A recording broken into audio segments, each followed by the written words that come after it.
welcome everyone. I think we've got enough of a critical mass to get started, but people are joining as we speak.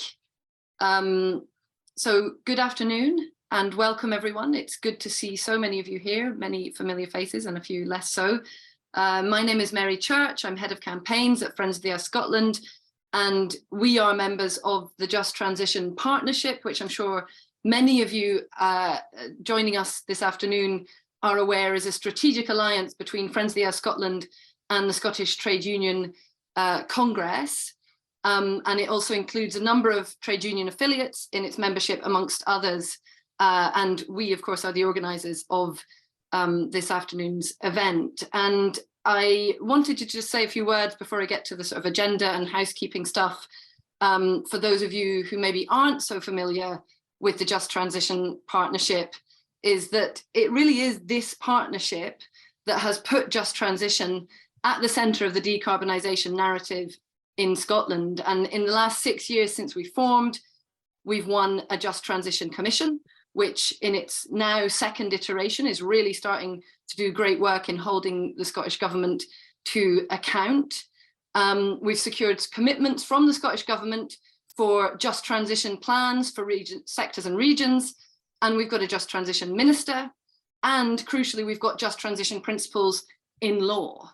And the call, like our call to action, is often that, you know, we've got all the rhetoric and we need to see this turned into action, but it's really worth reminding ourselves that we have actually won a lot more than rhetoric. We've won a whole bunch of things, including that legal obligation to consider the impact of decarbonisation policies on the workforce, on regions and on sectors, and to come up with policies to mitigate against those impacts. And that really, really matters, because we're getting to the sort of the real sort of stakes of this, the whole decarbonisation agenda. We're seeing like a proliferation of climate litigation against governments who are not meeting their legally binding commitments.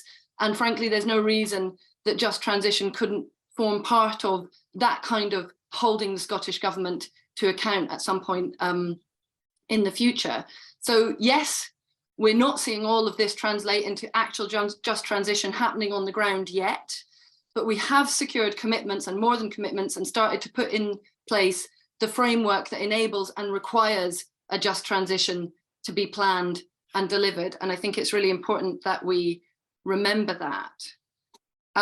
So the purpose of this afternoon's event is to come together and get up to speed on the recently published draft energy strategy and just transition plan for the energy sector, and to think and strategize together about how to influence it, in particular with a view to securing public ownership of energy and energy infrastructure, which we in the Just Transition Partnership see as essential to the delivery of just transition. So we want to see that as a key feature in the strategy. And in some ways, that's going to be an uphill struggle, because actually, as you're going to hear from our speakers going forward, public ownership doesn't really feature very much at all in the current draft, and nor is the current draft in any way really a tangible just transition plan. But we do have this opportunity to influence it. And we're also starting to see the opposition prioritise public ownership. So we've got the Labour Party's policy to support a Great British Energy Plan for public ownership, and that unfortunately falls short of calling for nationalisation. And of course, we've also got the Scottish Labour Party starting to think through what the Scottish element of that would look like as well. So plenty of opportunities to influence on this agenda. And it's really our job today, that's why we're coming together today, to start to spell out the sort of the why is public ownership essential to the just transition. So digging a little bit deeper than the really obvious headline answer to that. So we know that the current system isn't delivering for people or planet, and public ownership would enable the setting of objectives oriented towards the public good rather than shareholder profit. So that's the obvious high level answer, but we need to dig a little bit deeper. And that's what we're here to do today, a bit of that thinking. So in terms of today's agenda, we're first going to hear a little bit about what is the energy strategy and just transition plan. What does it do? What does it not do? And then we're going to move into a series of contributions focusing on the importance of public ownership of the energy system. And there'll be a chance at that point for some questions from the audience to that panel. Then we're going to go into some breakout groups for some more discussion, and then we'll come back to the plenary for a final panel session. And we've got some really good speakers with us this afternoon.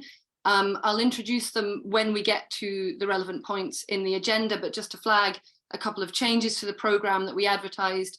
Professor Andy Cumbers is unable to join us due to strike action, and Fraser Stewart, who was running one of the breakouts, has had to cancel for family reasons. So yeah, that's what we're trying to do this afternoon. A little bit of housekeeping. I think you've all been muted. Please try and keep your mics on mute unless one of our tech people prompts you to unmute. We are recording and the video will be shared online. So please, if you're not comfortable with that, please just keep your camera switched off. It would be nice if you wanted to introduce yourselves in the chat, say who you are and what, if any, organisation or whatever that you're here to represent today.